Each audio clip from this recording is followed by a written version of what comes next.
Welcome to the Ultimate Music Teacher's Productivity and Profitability podcast. I'm your host, Glory St. Germain.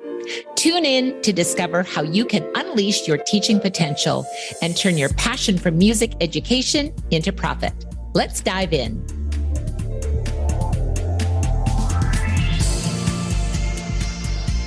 Hello, everyone, and welcome to the episode. In today's podcast, I have the honor of speaking with my dear friend, Dr. Heidi Kay Begay, and I am so excited.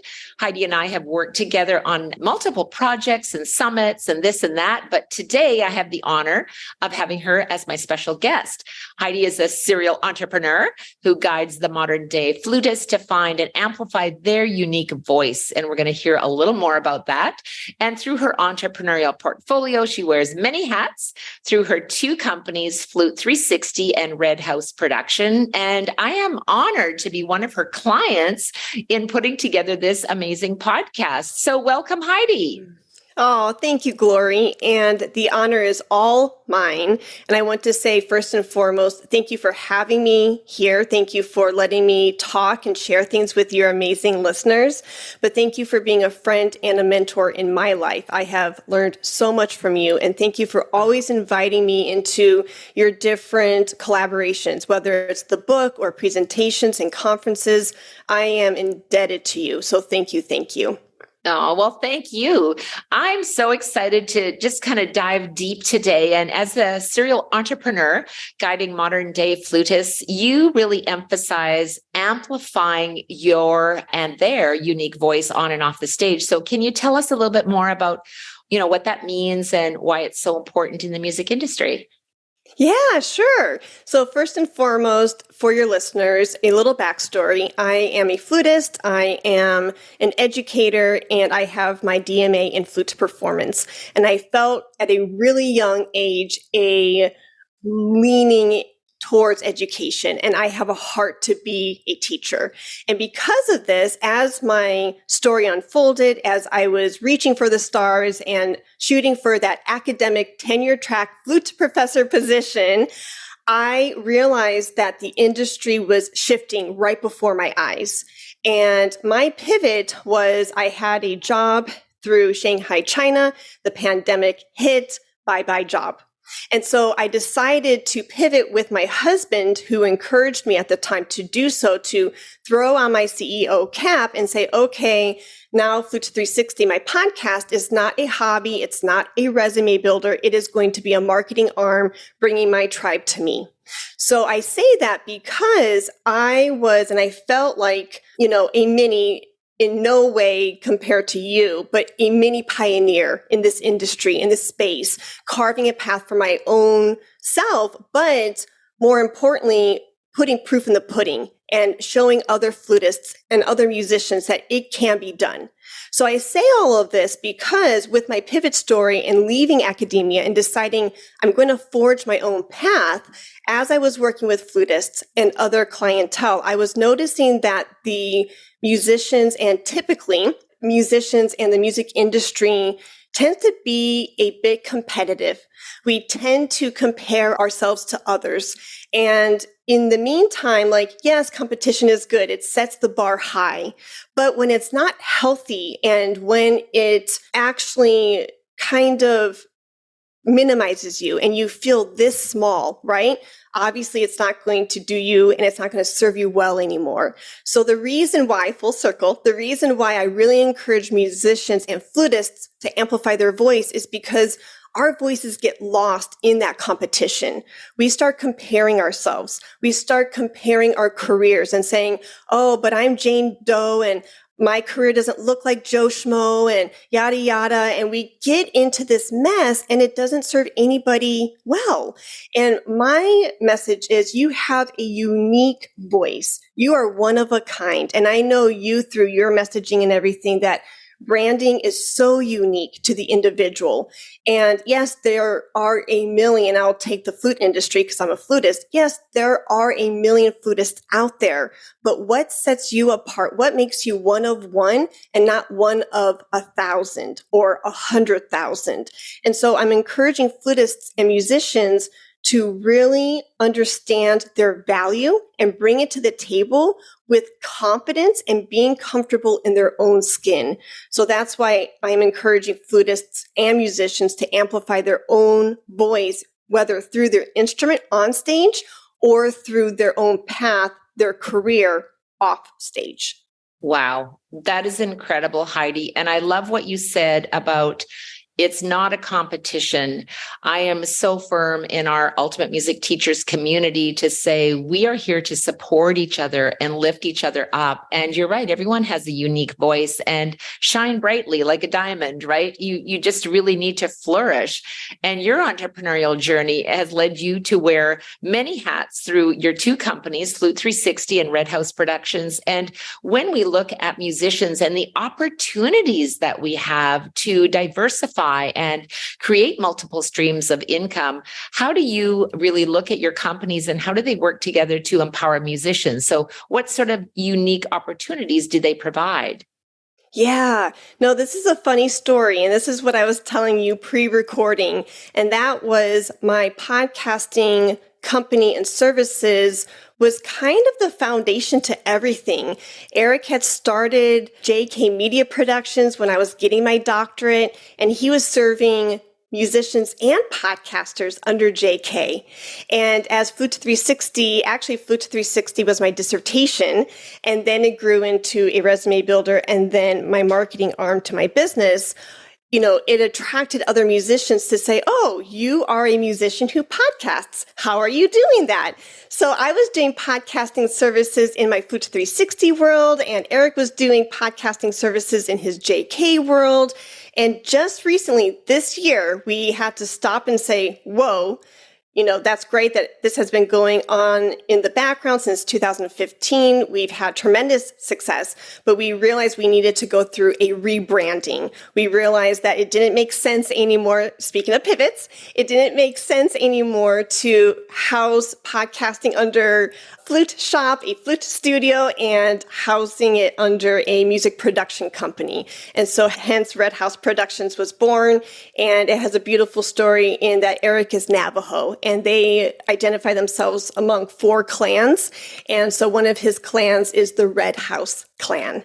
And so we decided Red House Productions. And so Red House Productions is your podcast home. Whether you are launching, growing, or monetizing your show, we are there for you.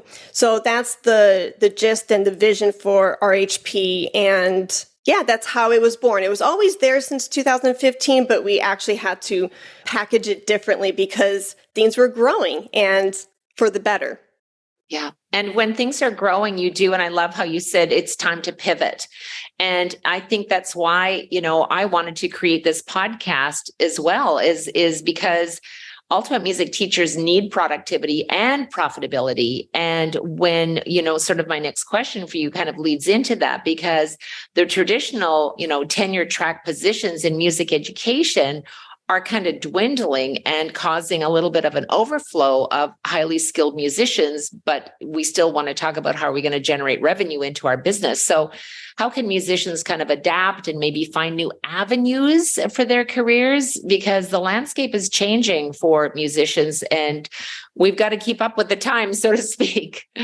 Yeah, and I'm glad that you are having this conversation and this dialogue with your guests because this conversation needs to be had more often. We need to make this a normal thing because, again, tradition is great, but when tradition isn't serving us well anymore and things have shifted, then we need to be adaptable. We need to be flexible. And if we are trying to hold on so lovingly and stubbornly onto these like traditional reins, you know, and it's not serving us well anymore, then why bang your head against the wall if it's not working for you, if it's not working for your career anymore? So pivoting, and it feels, and I empathize with anybody who's going through a pivot right now, and I bet you, Glory, will empathize with me and empathize with this story. Pivoting can be hard. It can be gruesome because you never really envisioned yourself in that space. And when you are in that space, you're like, where am I? What am I doing? What am I pivoting into? And it can be overwhelming. Yeah. And, you know, I just really encourage musicians that it doesn't have, it feels like it's the end of the world, but it doesn't have to be. Just pivoting 2-3 degrees is all it could take for you to find your niche. And so having that dialogue to answer your question, yes, times are changing. And so what do musicians do? So if you think of the industry like a block of cheese, because I love to eat, if you think of it like a block of cheese, what's been happening for so long, for even a good 100 years, is, hey, you get your music degree and you're going to be an orchestral player. You're going to teach in academia. There are your two options. Well, that was great when there were X amount of musicians, who had degrees 50, 100 years ago, right? A handful here, a handful there. But now we have hundreds, if not thousands definitely thousands of musicians, of qualified musicians with these graduate degrees, right? And so we're all, speaking of that block of cheese, what's happening is, what I'm seeing is, we are doing a disservice to our current students, quite honestly, and it's because we're not giving them the skills to flourish in today's market. And that's what good education does. When a teacher can give the skills, put the right tools in the student's toolbox for them to build a house in today's industry, not build a house, for an industry that was flourishing 20, 30, 40, 50 years ago, but for today, 2023 and beyond. That's good education. So anyways, enough of my soapbox. But what we are doing with this block of cheese is, we're seeing that one little wedge, one little sliver, and we're saying, there. And the masses were flooding towards that one little sliver. And that's where the competition comes in, because we feel like we have to grab and pull hair and fight for that little wedge. But what I'm encouraging, and I know you do this so well, is, what about the rest of the block of cheese? There's like another 98, 99% to go around, and you can do it within your own unique voice in a very unique way. So again, there's no competition. So what do you do? How do we get musicians to realize the other 98%? And what does that mean for them in finding their niche? There is a tool and an exercise that I love to give to my clients, and it's visualizing and putting together a Venn diagram. So there are 4 circles to this Venn diagram. The first circle is, what are you passionate about? And then you write that out. Keep it simple, smarty. Don't overindulge. I mean, you can brain dump as much as you want, but try to keep it simple. What gets you out of bed in the morning? What makes you so excited to work on blank? Okay. Second circle of this Venn diagram is, what are you good at? What is your skill set? Write it out. Third circle is, what can you get paid to do? And the fourth circle is, what is missing in the market? The intersection of those 4 circles is where you want to be. That's exactly where you want to be. And that exercise will take you 5 to 15 minutes. It's very tangible. It's very actionable, where you can go through the steps. And that can give you, not that it's written in permanent marker, right? Because things pivot, things change, but that can give you a starting point to realize what your niche is. So that way you can start taking action. And then from action, you will gain clarity. Wow. For those of you taking notes, you better write that stuff down. So Heidi, can you just give us those 4 bullet points one more time? Because to me, that is gold. Like, that is gold. I just want to go back a little to what you were sharing, which is about, it takes courage to learn something new. And isn't it interesting how, as a student, we ask our students every week, learn this new thing. And yet as educators, we sometimes have resistance to learning new things, or we're afraid, or we put ourselves in the little box and we don't want to step out. And I have found that when you are coachable and when you are teachable, that's when your career can absolutely soar. And if you don't mind just giving us those 4 bullet points, because I think it's really important to just implant that in your mind and write it down, because when you write things down, chances are, you retain 30 to 40% more information and you remember it and you can actually take those action steps. So here we go with Heidi's 4 most important things that all of us will be doing right after the podcast. Yeah, there you go. I love it. Yeah. So your 4 circles are: circle number 1, what are you passionate about? Like I said, what gets you up in the morning? Okay. What do you keep thinking about? What's pulling and tugging on your heartstrings? Circle number 2 is, what are you good at? Are you a good communicator? Do you work well with others? Are you good at building curriculum? Are you an effective communicator? I think I said communication, but you get the gist. Yes. The 3rd circle is, what can you get paid to do? Now, this is, if I can elaborate just a little bit, hot second, this is a hard circle for musicians to be in, because they feel like, well, it's my art. It will serve me. It will fulfill my needs. Yes, on an artistic creative level, it will, but it is okay to ask for financial means, restitution, for income from your art. You are a skilled musician. You are a skilled educator. You should, and this is a good should, because I know we shouldn't should on ourselves, but you should ask for payment, whether you are composing a piece, putting together a book, because that holds value. And it's okay to ask for money, income for that service or product. And the 4th circle is, what is missing in the market? What are you noticing in the flute industry or the piano industry or the music theory industry that hasn't been done yet? And get really creative. We are creative artists, aren't we? Absolutely. Yeah, Absolutely. We're always experimenting with different tone colors and timbre colors and articulation choices. Take those creative juices from your playing, from your practicing sessions, and put it down to paper of thinking and being really creative, and being extremely creative and saying, what can I uniquely add to the industry that hasn't been done yet? So that way people can take notice and they can benefit from that product or service. 100%. Oh, it's such good tips. It's such good tips. I'm going to make sure that everyone in my coaching call listens to this episode because it's just so good. I'll be sharing this with them for sure. So really the idea of pivoting in one's career, I mean, it's exciting. It can also be daunting. We can also be like, oh, I don't know if I can do. We have that self-doubt and imposter syndrome that, I think everyone feels at some point.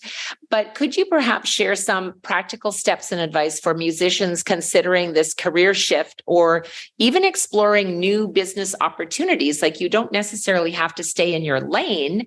We can step out of our comfort zone and explore other avenues. What would your thoughts be on that, Heidi? For sure.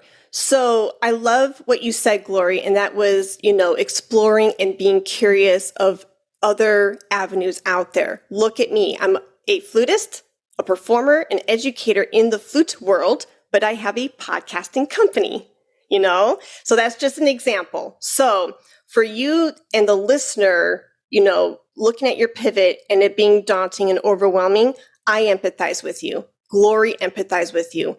It is not easy, and I will not sugarcoat it for 1 second.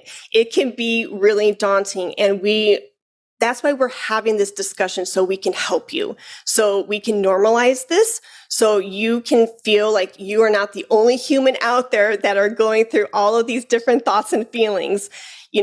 Very successful businesswomen and businessmen, just like Glory St. Germain, they've had to make many pivots in their career to really narrow in. And you're not done pivoting. You're always looking at your business, right? You're always looking at your business, looking at the numbers and like, oh, this is working. This isn't working. Okay, shift, and then you continue. So I'm glad I said that out loud, because my one nugget for everybody is, if you can gain the courage, gain the confidence to make this initial first, I'm doing air quotes, first big pivot, and you can figure out who you are and get to the other side of this pivot, right? Where you can stand on your own 2 feet, it is going to serve you well because you are going to be constantly pivoting in your business or on your own path for years to come. Yeah. So if you can get really good at being flexible, being adaptable, opening up the blinders, noticing the breadcrumbs around you, if you can get good at that in your initial first big pivot, then those skills are going to keep popping up and serving you well when you go from, saying, oh, I don't have just a flute studio. I have a podcasting company too, right? And like any skill, right? Like practicing your scales, practicing intonation, things like that. That right there, that adaptability and flexibility, that's a skill too. Yeah. And just like flexing your muscles, going from 2 weights to 5 weights to 15 weights, at some point you're going to be like, oh, wow, I thought 20 weights was going to be so heavy, but now I'm at 30, 20 feels so light. Yeah. So that's the first big nugget I would offer somebody. The second big nugget that I would offer somebody is when you are in this space, and I cannot underline this enough, when you are in this space of pivoting, because it can be at times depressing. I felt like in my pivot, at times I was so sad that I couldn't even see the hand in front of me. It felt that bleak and it felt that dark. So what you have to do is you have to get the Gloria St. Germains, the Garrett Hopes, the Eric J. Begays, any mentor or coach that you can pull into your orbit and say, I need help. Please, please, please, please shine a flashlight. Please burn a candle. Please put on some sort of light and be my light to start showing me what is around me and that it's not the end of the world, because it can feel that way.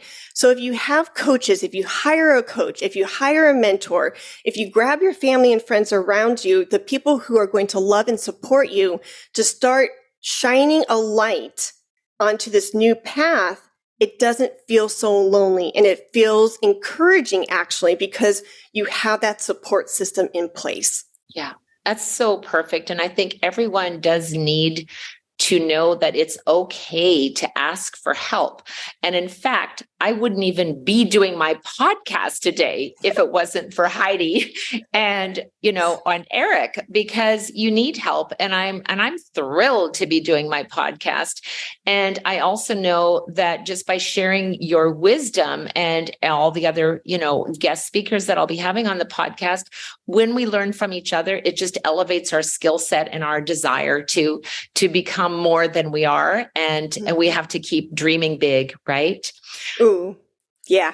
Absolutely brilliant, Heidi. And when we think about beyond sort of, the practice room, the musical stage, you encourage musicians to be creative, explore creativity, financial blessings, and business opportunities. And when we think about it, we kind of have to take a deep breath sometimes and just step back. I loved your 4 bullet points. Obviously, I'm still floating on those, but can you share a little bit of like a success story from someone who has really taken this advice and found success just outside of the traditional, music career path that we all know? Oh, for sure. So because I am a flutist who podcasts, I'm very passionate about this platform because it's an untapped market for musicians. So if you want to be seen, if you want to be heard in a very busy space, right? Because again, how many flutists are out there or how many blank are out there for your instrument group? It can be noisy because a lot of musicians have, a social media account or a YouTube channel. And that's great, right? We have to start off somewhere. But podcasting is really unique. We get to have these intimate conversations like you and I are having right now among friends, but we're talking about real serious things. We're talking about things that matter to us, things that matter to our people, and we are passionate about these topics. And so I say that because a lot of musicians will find me as they are pivoting and deciding what other options are available for me and for my career. What will that look like? they see that Flute 360 has been my success story. And so they say, hey, can you teach me how to podcast? And I love to do that for the modern day musician because now they get to tap into that untapped digital real estate per se, and start amplifying their voice, start reaching out to their people for their tribe to find them and for them to feel creatively and financially fulfilled. And so a success story is one of my flute friends who has a podcast, and it's called Creative Baggage. And through that platform, she gets to have conversations just like you and I are having right now, and she gets to connect with her listeners. And so through Creative Baggage, she has created a database where musicians can tap in and figure out what is the latest and greatest when it comes to grants, scholarships, job opportunities. She has designed this, and it is an offshoot off of her podcast. It's a resource for musicians, and she has developed it. And to support that endeavor through her other income streams, such as gigging and being a masterclass clinician, being a teacher, this database provides her revenue through corporate sponsorships. And she has been able to connect with companies who want to support her vision for her show and for her business. And she's able to generate those different income streams for herself and for her team. And what a blessing that is for not only for herself, but for also the others who are on her team. Yeah, 100%. And, I find I'm a podcast fanatic because I think it's such an opportunity to hear from other music educators, business owners that are it's all these different perspectives that you might not have thought of. And it's such a handy way, whether you're listening to this and you're driving in the car, or whether you're going for a run, or, you're cleaning your house, or whatever you might be doing. Like, it is such an amazing opportunity to share your knowledge, but also to hear from, other speakers that are coming on, like yourself, Heidi. I'm so grateful today. It's just, I'm learning so much just listening to you, and it makes the wheels turn. And as soon as you get those ideas, it opens up that whole box of crayons to say, what will I color with next? And I just love it. I think there's so many musicians, they dream of having a successful and fulfilling career. And sometimes that traditional route may not work out as expected. And one of the things I want to talk about is how can one foster that resilience? Because you need to keep pursuing. You need to keep pursuing. What are you passionate about? And I remember you said that in your 4 bullet points. What are you passionate about? And despite all of the challenges and setbacks, what can we do? That is a very good question, and that's a meaty question. So since you mentioned that tidbit of passion and what are you passionate about, let that be your GPS. So if right, like, I'm not a mother, but I watched my sister give birth to my niece, right? You get pregnant, you go through your 3 trimesters, and at the end of the 9 months, you know what you're birthing. You're birthing a baby. You know what you're going to hold. So you need to have that vision for yourself and for your path. Because if you don't know what you're going through, these labor pains for, right? Then it's like, oh man. So you have to keep your eye on the prize, and you have to remind yourself what you're passionate about. What are you doing? Who are you? How are you delivering this to your people? How are you serving your people from this servant heart, right? Yeah. And keep your eye on the prize, know where you're going, right? So that way the steps are guided towards that GPS, where Siri is saying, you will reach your destination in 1 hour, right? But if you miss a turn here or there and you go down, Miller Street versus Washington Street, what does she say? Rerouting. And that's okay. You get back on your path, and then you head towards your destination, your goal. Oh, that's such a great analogy. And it's, I kind of have a smile on my face because, one of my goals was to create the Ultimate Music Teachers Productivity and Profitability podcast, which is kind of a lead in to not only, me connecting with you saying help, and you're saying sure, but also to really investing in myself as a podcaster and connecting, with Eric and your husband, Eric, and just seeing wow, we can really impact and bring a lot of education, a lot of joy, a couple of laughs along the way. And so when you're looking back sort of at the things that you've done, your husband, Eric, has been really a significant influence in your life and also in driving your career. So maybe share a little bit, the little secrets of Eric. How has his support and mentorship kind of impacted your entrepreneurial journey? What valuable lessons have you learned from him? Let's see. Eric, are you listening? Yeah. The audio engineer of this fantastic show. Yes, right. Yeah. Are you ready to blush, Eric? So it's a really neat journey. So going back to 2015, when I started my DMA, he started his JK media production business. And it was really interesting because, like I said earlier at the top of the hour, how he was serving musicians and podcasters. What was happening was I was going to these traditional music classes for the doctorate, music theory, musicology, score study, all that wonderfulness, right? And in the background, he is dropping in these podcasting nuggets. Hey, Heidi, I'm serving my podcasting clients. And did you know they just built a digital course? They are working with these corporations for this sponsorship package. And I'm in the background going to Texas Tech and Lubbock. I'm like, that's great. I need to go off and practice. The next day, same thing. Oh my goodness. Did you know you could do this and this and this as a podcaster? I'm like, yeah, that's great. I'm going to be a flute professor. Why do I have to know about this? Full circle, here I am.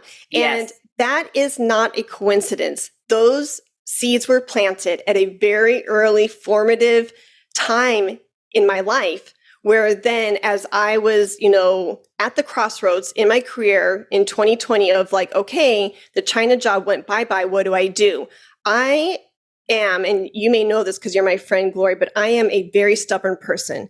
And it is a blessing and a curse at the same time. So at 2020, when that traditional job went away, I was going to go and get back on the horse, get on the buggy, and start going towards more academic jobs yet again. I was going to go down that path and start putting in more applications. And Eric's like, this horse has been beaten. Yeah. And he is the most, and you know this, like he is the most supportive husband that I know. And he's like, Heidi, I'm going to support you with whatever you want to do. If you really want to be that flute professor, we'll go at it again. But he goes, consider this. You are applying to jobs that are going to pay you at this adjunct flute professor level, $800 a month. Why are you killing yourself for $800 a month, a job that's going to not even be financially sustaining for you? You can't pay your student loan bill on $800 a month, let alone, food and everything else. So he goes, he brought that to my attention and he put all these other things, all these other facts, just like, hey, let's observe. Let's look at this situation. Let's weigh the pros and cons and let's be logical about this. And when I looked at the facts, I was like, look at that. And so the reason why I was so stubborn and gung-ho about getting that one job is because my identity for so long, Glory, was wrapped up in Dr. Heidi Begay, flute professor. Yes. Yeah. And letting go of that identity, again, can feel daunting and crazy, but it was very freeing, actually. And saying, I get to still teach. I get to still be air quote professor, but not in their four walls. I get to do it over here with the clients and the students who want to hire me, right, in this capacity. And I get to still teach. I get to still be passionate about these subjects, but in my own way. And it was actually very liberating. It felt really good. And so that's how he had a huge impact in my pivoting journey and onto my entrepreneurial path, because he lovingly, since I mentioned the blinders earlier, he lovingly started pulling those blinders away so that way they weren't so narrow and so focused. And he goes, look at all of these beautiful blessings and breadcrumbs all around you if you're willing to look and reach out and grab them. Wow. You better get him a big card for some reason or other. Yeah. But, isn't it, I think what, one of the things you said, what gets you out of bed in the morning, what lights you up, what's your passion? And I think as I've been, thinking about everything that you're sharing today, Heidi, which is so incredible. And I think for me, it's being a music entrepreneur. I think that's what gets me out of bed in the morning. It gets me excited to know that there's so many possibilities, working as a music teacher's business coach and just, serving my team and supporting them and always learning more about leadership skills and running a team and how can we expand and move in, we're in 37 countries right now. And when you look at all of these opportunities, these little breadcrumbs, the sky is the limit. And we're learning now, we're not just in our lane, in our state, not even in our country, but we have so many opportunities. And as a mentor yourself, when you look back at sort of what are maybe some of the key qualities that you think are really essential as a successful mentor-mentee relationship in the music industry? Podcasting has taught me this, and that is to hone in on the skill of listening well.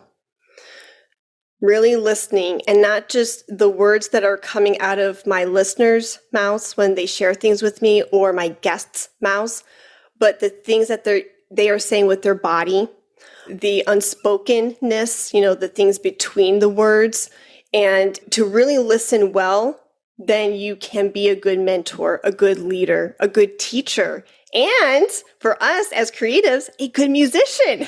Yes. Yeah. So honing in on that listening skill, I think, is essential. Absolutely. And it's actually one of my favorite things is always listening to learn and not listening to respond. I think it's a skill that we as, music entrepreneurs really can take to heart, is that so often when people are talking, we're already forming that response in our mind. Like we can't wait to interrupt. And it is an art of learning how to listen, to understand, and not just listen to respond. And I'm just so grateful that you're sharing all of these nuggets with us. And I think balancing that act of the entrepreneurial portfolio obviously can be really demanding. And so how do you manage your time effectively? Because you got a lot of things going on. And what strategies do you kind of put into place in order to maintain that focus and productivity? Ooh, I would love for you to answer that question. It's my podcast. I'm the host. I need to learn from you.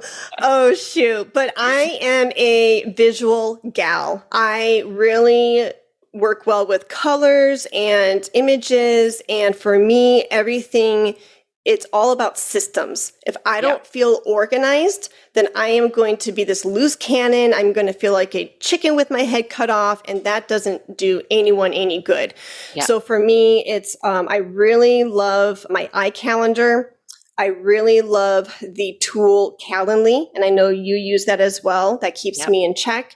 And my reminder app. And it's not just reminder of like these like random things to do. It is categorized where I have today's goals, Flute 360, short-term, mid-term, long-term goals. When I'm in the shower and I think of something and I get out and I'm getting ready, I'm like, oh yeah, that idea popped in my mind as I was getting ready this morning, and I can jot it down. Not just jot it down, but jot it down in the right folder. So then when I sit in that space for being Flute 360 CEO or Red House Production CEO, I can pull up that list, look through my goals, and prioritize and say, okay, I need to hit 1, 2, 3 today. So systems all the way. Yeah, it's brilliant. I remember a while back, I was working on my perfect week strategies. And one of the things I found too, I mapped out my perfect week, what I thought it would look like, and all of the tasks that I had to, we have our team, we have Ultimate Music Theory, we have workbooks, we've got now podcasts and, courses, and there's a lot of different things. Like you said, you wear your hats. But I think one of the most important things is planning out that perfect week and then being, as you said, willing to pivot, willing to be flexible. If that perfect week, and I've, stuck through it, then it's time to tweak it. But you've got to have a system, or I think otherwise you feel completely overwhelmed and then you end up doing nothing, right? Yeah. You're just surfing on Facebook, hoping that by some miracle of God, someone will organize your life. And it doesn't happen that way.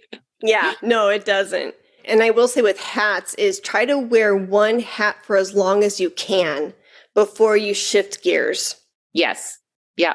Brilliant. I think your passion for helping musicians really find their unique path is so evident. So just in wrapping up, can you share some advice for music educators on how they can better support their students in discovering and amplifying their own voices and their talents? I think that goes back to my answer from 2 questions ago, and that's to listen. Yeah. To really hear what your students are saying and not saying. You know, notice their body language, notice how they're acting, notice the words that are coming out of their mouth, and being that mentor, taking those little pieces of the puzzle, right? And putting it together and forming and seeing this image to guide them, to mentor them on their path.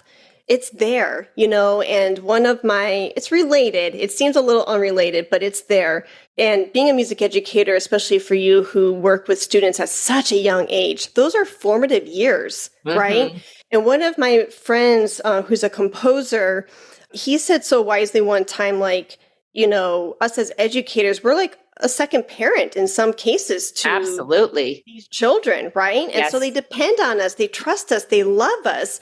A lot of my flute students growing up in the Fort Worth area would call me their second mom or their flute aunt. And it was so special and endearing because it's like I had that much of an impact on a child's life. But, you know, going back to my friend, he, you know, really believes that not just the formative years of how a child is coming together and their passions and likes and how their thinking and their individuality is forming right before your eyes, you know, the things that they gravitate towards in those formative years end up playing a huge part later in their life. So like, for instance, he's a composer and he always gravitated towards like comic books, films, and, you know, cooking. And here he's a composer 20, 30, 40, 50 years later. He's a father and, you know, an uncle and a dad and all that. And he's like, oh, look at me. I'm actually embodying young Christopher. I write music for film. I still, you know, to this day will look at comic books and get inspiration from the superheroes, and I'll put that energy into my music. And, you know, I have this restaurant off to the side where I get to cook my pizza. So I say that because speaking of listening, being an observer, what are your students gravitating towards? Are they gravitating towards ballet, flute, and piano, right? And then being that mentor, how can you bring that together and say, oh my goodness, this program at this college would be great for you so you can pursue these endeavors? Because you never know how that's going to blossom into their career or if it's going to just maintain as a hobby. I hope that makes sense. And I hope that gives somebody some inspiration. But Christopher's words came to mind when I was thinking of that answer. Yeah. You know, it's so interesting that you share that, because when we look back and I think listen to what our students' dreams and desires are and what kind of music do they listen to, not what are you asking them to learn, but what is their passion of music? And I do want to share a little story with you as well, Heidi, and that's Danica. So Danica, if those of you that are listening, and if you haven't, make sure you go back and listen to episode number 3, because Danica Megales is not only the coordinator for my podcast, Ultimate Music Teachers, but she started with me when she was very, very young and started working for me when she was 12 years old. And she would organize stickers in the sticker box and all of these fun things. But her passion is medicine. And in addition to being a music teacher, and in addition to, you know, working for us at Ultimate Music Teachers, she's also in med school becoming a doctor. And it just is her passion for healing through music. So when we see all of these opportunities, just because you're one thing doesn't mean you can't go cook a pizza and do all the things that you're passionate about doing. It's not just like one thing. And we really talked about the pivot, about all of the things that we have the opportunity to do. And I'm just so grateful that you've shared all of these things. So just in wrapping up, first of all, Heidi, thank you. Give Eric a big hug for me as well and say thank you so much. How can people connect with you and learn a little bit more about all of your programs and all the things you have to offer, Heidi? Yes. So if you go to HeidiKBegay.com, all of Flute 360's nest is there, the podcast, lessons, and coaching if you are a flutist.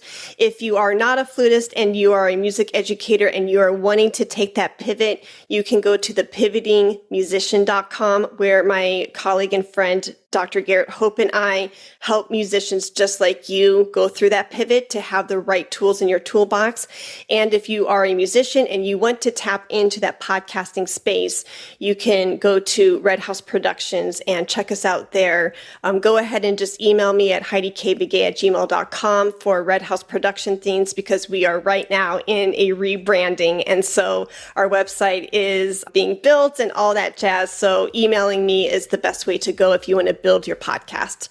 Awesome. Thank you so much again, Heidi. As always, it's just a delight to speak with you, and I'm always learning from you, and it's so exciting to be on this podcast journey together with you. So thank you again. I really appreciate you. All of the links will be in the show notes, so go ahead and check them out.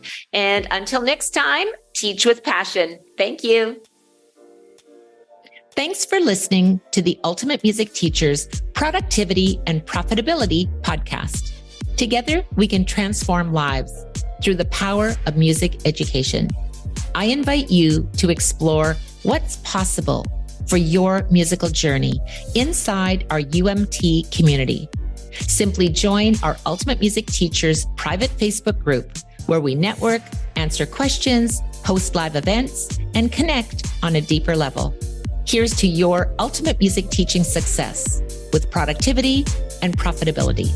Till next time, teach with passion.